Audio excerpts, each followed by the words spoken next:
Donc au fond, et pour commencer, c'est quoi la complexité? D'abord, je veux remarquer que nous disons de plus en plus souvent, pour qualifier telle situation, telle personne, c'est très complexe.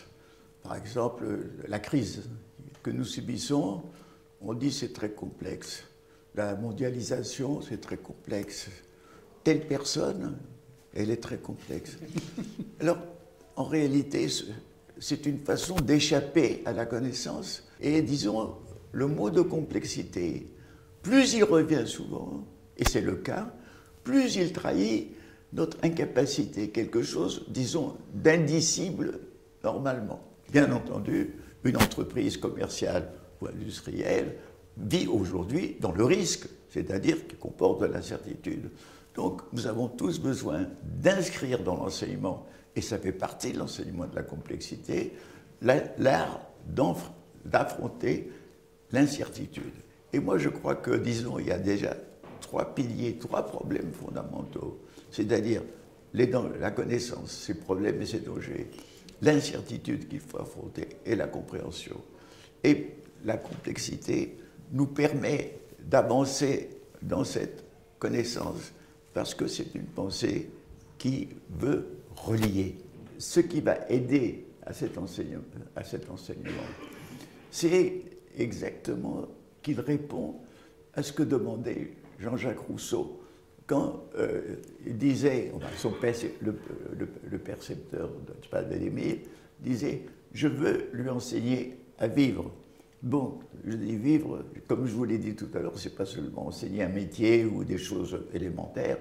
Vivre, c'est affronter les problèmes de chaque vie, en tant qu'individu, en tant que citoyen, et je dirais même en tant même que citoyen du monde, puisque nous faisons partie de l'espèce humaine qui est lancée dans une aventure inconnue et mystérieuse.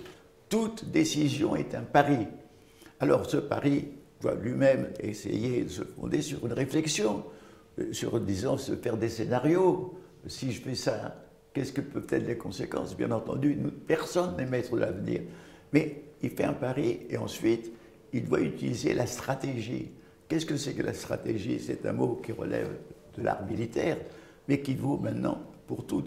La stratégie, c'est ce qui s'oppose au programme. Le programme, c'est simple. Vous faites un programme et puis il se déroule automatiquement, hein, comme la fabrication d'une voiture aux usines Peugeot. Sauf s'il y a une grève, bien entendu. Et, par contre, la stratégie consiste à pouvoir modifier sa ligne d'action en fonction des informations et des hasards qui arrivent.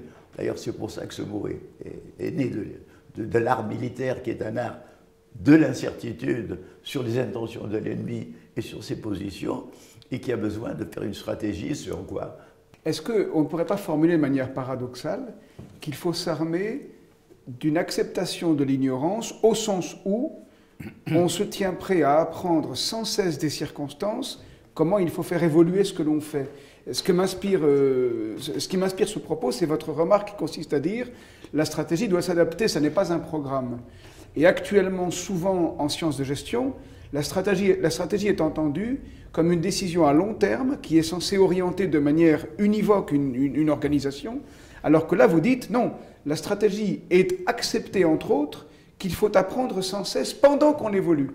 Ça veut dire qu'on accepte de ne pas savoir, mais d'apprendre en cours de route. Nous ne pouvons pas éliminer l'ignorance, nous dialoguons avec elle. Si je vous dis que le problème de l'erreur et de l'ignorance, c'est un problème clé, il est clé pour chacun. Si je vous dis que la compréhension d'autrui, mais il vaut aussi bien pour le touriste qui va dans un pays exotique que pour quelqu'un qui dialogue avec son père et sa mère. Vous comprenez? Ce sont des choses de la vie. Et moi, je pense que l'enseignement de la complexité nous ramène à la vie vécue dans ce qu'elle a de concret, dans toutes les difficultés qu'elle rencontre, dans le choix d'un partenaire amoureux, si l'on veut faire sa vie, etc.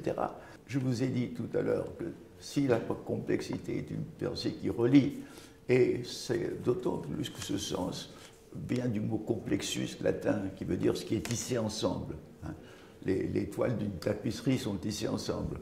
Vous ne connaîtrez jamais la tapisserie, le visage, si vous analysez chaque fil séparément, c'est évident. Et il y a même cette idée qui est connue depuis longtemps, depuis Aristote, mais qu'il faut comprendre, c'est que le tout est plus que la somme des parties. L'erreur, c'est de croire qu'on va comprendre un tout en connaissant les parties élémentaires. Non. Pourquoi? Parce qu'il y a ce phénomène qu'on appelle émergence, c'est-à-dire que l'organisation d'un tout produit des qualités nouvelles qui n'existent pas dans les parties prises isolément. En revanche, quand vous avez dit l'émergence, je crois que si on arrivait à enseigner d'accorder toute l'importance à ce qui émerge de soi-même, on aurait peut-être des étudiants de tous les âges, capables de se situer dans un monde où sinon il est très compliqué de se situer parce que tout est partout et nulle part à la fois. Oui. Tandis que l'émergence localise quelque chose, attire l'attention sur quelque chose qui vient, et qui demande à la fois de l'humilité dans le rapport au monde, une qualité supplémentaire sans doute, semble-t-il, de l'humilité, mais aussi la capacité à saisir sa chance. Une société est le produit des interactions entre les individus. Mais à ce moment-là, elle émerge, elle a des qualités émergentes qui elles-mêmes rétroagissent sur les individus, nous donnent la culture, le langage, nous accomplissent comme personnes humaines.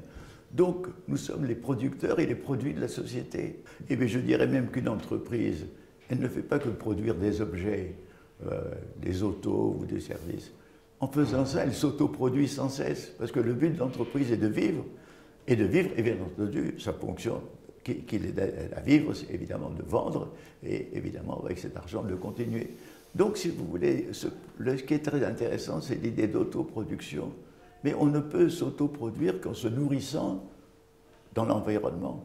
Donc, si vous voulez, il y a cette relation complexe que j'appelle auto-écologique, c'est-à-dire que pour être autonome, on doit dépendre de l'environnement. Et toute autonomie, dans le fond, se paye par une dépendance. Même l'autonomie que je gagne en utilisant mon ordinateur, eh bien, si je n'ai pas de courant électrique, je la perds. Donc, si vous voulez comprendre qu'il n'y a pas d'autonomie pure, qu'il n'y a pas de la dépendance pure, mais qu'on construit son autonomie en reconnaissant ce de quoi on dépend, c'est aussi une leçon de vie. D'ailleurs, aujourd'hui, je pense qu'on tente à oublier le long terme au profit de l'immédiat. Et pourquoi on l'oublie?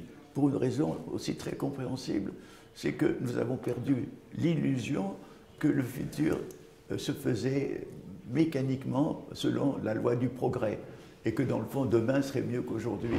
Cette illusion est tombée au cours du siècle dernier et aujourd'hui nous savons que l'avenir c'est l'incertitude, c'est l'angoisse. Donc à ce moment-là, raison de plus pour savoir que l'on parie. Alors si je reprends les trois idées, reprenons ce que c'est qu'un être humain. Et dans le fond, c'est très important de savoir ce que nous sommes en tant qu'être humain. Bon, c'est une trinité, c'est-à-dire on ne peut pas définir l'homme comme individu seul. On ne peut pas le définir seulement comme société, comme être social, et on ne peut pas le définir seulement comme être biologique dépendant d'une espèce. Il y a ces trois éléments.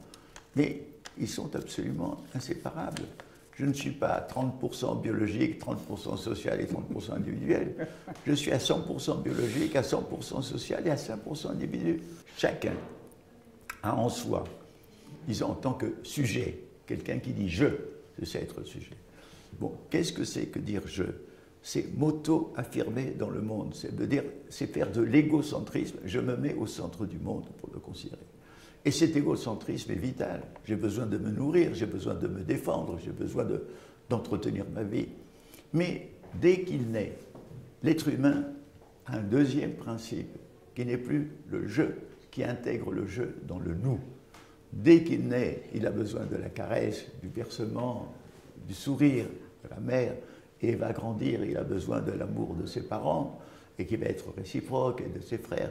Et dans le fond, le « nous » est aussi important que le « je », et le « nous » va se développer dans les groupes d'amis, dans le patriotisme, dans l'appartenance à une religion, dans l'appartenance à un parti politique. Et nous sommes des êtres, il y a ces deux. Tantôt c'est le « je » qui domine et qui refoule le « nous », tantôt c'est le « nous » qui domine. Et quand le « nous » domine, nous sommes capables de nous sacrifier pour sauver nos enfants, pour sauver la patrie. Alors donc, nous sommes, là aussi c'est important à enseigner, nous sommes dans une civilisation où le « nous » est dégradé par rapport au « moi », « je », c'est-à-dire tout ce qui était phénomène de solidarité naturelle et spontanée, qui existait auparavant dans les grandes familles, qui n'existent plus, dans les villages, qui n'existent plus, dans les quartiers, ce qui est aussi assez dégradé. Et aussi, nous avons la solidarité, disons, bureaucratique de la Sécu, mais quelqu'un tombe dans la rue, personne ne va l'aider. Donc, si vous voulez, nous faut comprendre les vertus. Il ne suffit pas d'être un je, moi, il faut être serré dans un nous. Il faut enseigner que la solidarité, c'est une chose vitale et ce n'est pas seulement un luxe. Mais si vous imposez l'égalité, vous détruisez la liberté et vous ne donnez pas la fraternité. Et ce qu'il y a de terrible, c'est que vous pouvez instituer la liberté, la protéger par des lois. Vous pouvez l'égalité essayer de la réaliser plus ou moins aussi par des impôts, par des lois. Mais la fraternité, ça, vous ne pouvez pas l'imposer. Donc il faut qu'elle vienne des citoyens, qu'il faut qu'elle vienne de nous, c'est ce que le problème de la solidarité. Donc si vous voulez, la liberté, elle est une nécessité de la vie politique. Et du reste, quand on prend ces trois principes, disons, quand on était sous l'occupation, la question primordiale, c'était de la liberté. Moi je dirais qu'aujourd'hui, la question primordiale, c'est la fraternité.